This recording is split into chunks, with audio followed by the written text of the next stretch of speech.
အခုမြင်နေရတဲ့ဒီရုပ်ရှင်စီးတွေကိုကင်မရာတစ်လုံးမှမသုံးပဲအိမ်မှာထိုင်ပြီးစာရွက်ယုံနဲ့ရိုက်ကူးထားတာဆိုရင်မိတ်ဆွေယုံမလားဟုတ်ပါတယ်ဒါကလူတိုင်းသိပြီးသားဖြစ်တဲ့ Google ကထုတ်လိုက်တဲ့ Flow AI ပါဆိုတာထက်တောင်သုံးခါပိုလွယ်ပိုမြန်ပြီးကိုက director တယောက်လိုစိတ်ကြိုက်ခိုင်းလို့ရတဲ့ tool တစ်ခုပါလက်တွေ့မဆန်းခင် Flow AI ဆိုတာ tool တစ်ခုတည်းမဟုတ်ပါဘူး Google ရဲ့အတော်ဆုံး AI model 3ခုကိုပေါင်းပြီး Digital Production Team အဖွဲ့လေးဖွဲ့ပေးထားတာပါပထမဆုံး VO 3.1 သူကဒီအဖွဲ့ရဲ့ director ပါလှုပ်ရှားမှုနဲ့အတန်ကိုတာဝန်ယူပါတယ်ဒုတိယက Imagen Nano Banana သူကကင်မရာမင်းမှာရုပ်ထက်အလန်းစားဖြစ်အောင်ဖန်တီးပေးသူပါနောက်ဆုံးတစ်ယောက်က Gemini သူကတော့ Zenunsa ပါဒီသုံးခုပေါင်းလို့မှကျွန်တော်တို့လိုချင်တဲ့ရုပ်ရှင်တွေထွက်လာတာပါ Flow ရဲ့ interface မှာဖန်တီးနိုင်တဲ့ပုံစံ၄မျိုးရှိပါတယ်အသုံးအများဆုံးကတော့ text to video ပါစာရိုက်ပြီး video ထုတ်တာပေါ့ဒါပေမဲ့ကို့မှာဓာတ်ပုံအလန်းတွေရှိပြီးသားအဲ့ဒါကိုမှလှုပ်ရှားချင်တာဆိုရင်တော့ frames to video ကိုသုံးရပါမယ်တကယ်လို့ video မဟုတ်ပဲပုံမဲလို့ချင်တာဆိုရင်တော့ create image ကိုသုံးပါဒီမှာထူးခြားတာကGoogle ရဲ့ model အသစ် Nano Banana နဲ့ Nano Banana Pro ကိုသုံးပြီးပုံထုတ်လို့ရတာပါပဲ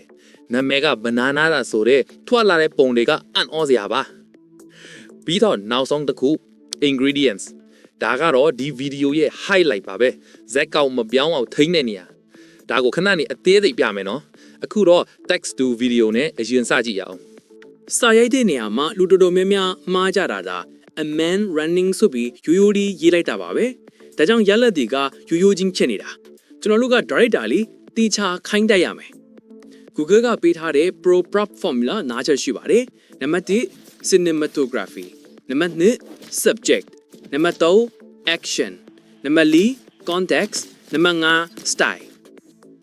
ဒီနေရာမှာအမိုက်စားတဲ့ကောင်းတစ်ခုရှိပါတယ်အရင်တုန်းက prop ရေးရတာခေါင်းစားတယ်မလား Flow AI မှာကမြန်မာလိုတရိုက်ရိုက်ထည့်လို့ရသွားပါပြီဒါပေမဲ့ဒီထက်ပိုမိုက်တာကဒီ expand icon caron ပုံလေးကိုနှိပ်လိုက်ပါသူကဒီတိုင်းချက်ပေးတာမဟုတ်ပါဘူးရွေးချက်စရာ style တွေကြလာပါလိမ့်မယ်ဒီမှာကြည့် cinematic ရုပ်ရှင်ဆန်ဆန်ယူမလား film noir အမောင်ဘက်သွားတဲ့မှုခင်းကားဆန်ဆန်ယူမလားဒါမှမဟုတ် action figure လိုအယုတ်ပုံစံလိုချင်လားကြိုက်တာရွေးလို့ရပါတယ်ဒါတင်မကသေးပါဘူးဒီထဲကဟာတွေမကြိုက်ရင်အောက်ဆုံးက create new expander ကိုနှိပ်ပြီးကိုပိုင် style အသစ်တောင်ထပ်ဖန်တီးလို့ရပါသေးတယ်အင်္ဂလိပ်စာမပိုင်တဲ့သူတွေအတွက်ကတကယ်ကို game change ကြပါပဲ prompt ရေးပြီးရင် generate မနစ်ခင် credit အကြောင်းကြည့်ရအောင် settings မှာ model ရွေးတဲ့နေရာကိုကြည့်ပါအစမ်းထုတ်တဲ့အဆင့်မှာ VO 3.1 fast ကိုပဲရွေးပါသူကတစ်ခါထုတ်ရင်20 credit ပဲကြာပါရင် idea စမ်းဖို့ credit ပဲစမ်းလို့ကြိုက်ပြီး final ယူမယ်ဆိုမှ VO 3.1 quality ကိုပြောင်းပါသူက100 credits ကြပြီမယ်ရုပ်ထွက်ကတော့အကောင်းဆုံးနဲ့အတန်ပါပါတယ်ဒါလည်းမကသေးဘူးရိုက်သေးမှဗီဒီယိုထဲကအရာဝတ္ထုလက်ကိုပြင်ချင်ရင် edit tools ရှိပါတယ်ပထမတစ်ခုက insert ဥပမာမျက်မှန်တပ်ပေးချင်ရင်မျက်လုံးကို box ဆွဲ sunglasses လို့ရေးပြီး insert နှိပ်လိုက်ဒုတိယတစ်ခုက remove နောက်ခံမှာမလိုချင်တဲ့တိုင်တွေလူတွေပါနေရင် box ဆွဲပြီး remove နှိပ်လိုက် AI ကအကုန်ဖြတ်ပြီးပါလိမ့်မယ်နောက်တစ်ခုက camera position ပါဒါက camera ရဲ့နေရာကိုရွှေ့တာပါ move up down သို့မဟုတ် move left right နဲ့ camera down ကိုပြောင်းပြီးပြန်ရိုက်ခိုင်းလို့ regenerate လုပ်လို့ရပါတယ်နောက်ဆုံးတစ်ခုကတော့ camera motion ဆိုတာတွေ့ပါလိမ့်မယ်ဒီကောင်ကတကယ် magic ပါပဲငြိမ်နေတဲ့ဗီဒီယိုကို orbit နဲ့ဘေးပတ်လက်လှည့်ရိုက်မလား dolly နဲ့ရှေ့တိုးနောက်ဆုတ်ဆွဲမလား zoom ဆွဲမလားဒီခလုတ်တွေနဲ့ကြိုက်တာရွေးပြီး regenerate နှိပ်လိုက်ရုံပါပဲထောက်လာတဲ့ဗီဒီယိုလေးကမိုက်တော့မိုက်တယ်ဒါပေမဲ့ပြဿနာတစ်ခုရှိတယ်နောက် scene တစ်ခုထိုက်ရရင်မင်းသားရုပ်ကပြောင်းသွားရောဗျာ character drift ပေါ့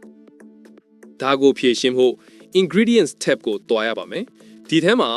ကိုယ့်မင်းသားပုံကို upload လုပ်ပေးလိုက်ပါဒါဆိုရင် AI ကဒီမင်းသားကိုတုံးရမှာပါလားဆိုပြီးမှတ်ထားလိုက်ပါပြီအဲ့ဒီနောက်မှာ ingredients to video ကိုပြန်သွားပြီးရိုက်ကြည့်ပါ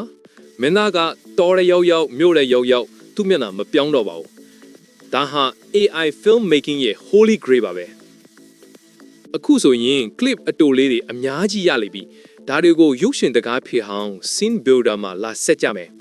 add to scene ကိုနှိပ်လိုက်ပါဒီမှာ feature အမိုက်စား2ခုရှိတယ်ပထမတစ်ခုက extend ဇလမ်းမဆုံးဒီအချိန်ဆွဲဆန်တာဒုတိယတစ်ခုက jump to ဒါကနောက်ထပ် scene အသစ်တစ်ခုစီကိုကူးပြောင်းတဲ့နေကမှာချောမွေ့အောင်ကူညီပေးတာပါအားလုံးစိတ်တိုင်းကြပြီဆိုရင်တော့ download ဆွဲမယ်ကျွန်တော်အကြံပေးချင်တာက upskate 1080p ကိုယူပါဒါမှ YouTube မှာကြီးကြီးလင်းလင်းမြင်ရမှာပါကဲ Nano Banana နဲ့ပုံထုတ်မလား VO 3.1 နဲ့ရုပ်ရှင်ရိုက်မလားအခုပဲစမ်းကြည့်လိုက်တော့မိတ်ဆွေတို့ဘာ idea တွေရလဲ comment မှာဖြိုးပြခဲ့ပါဦး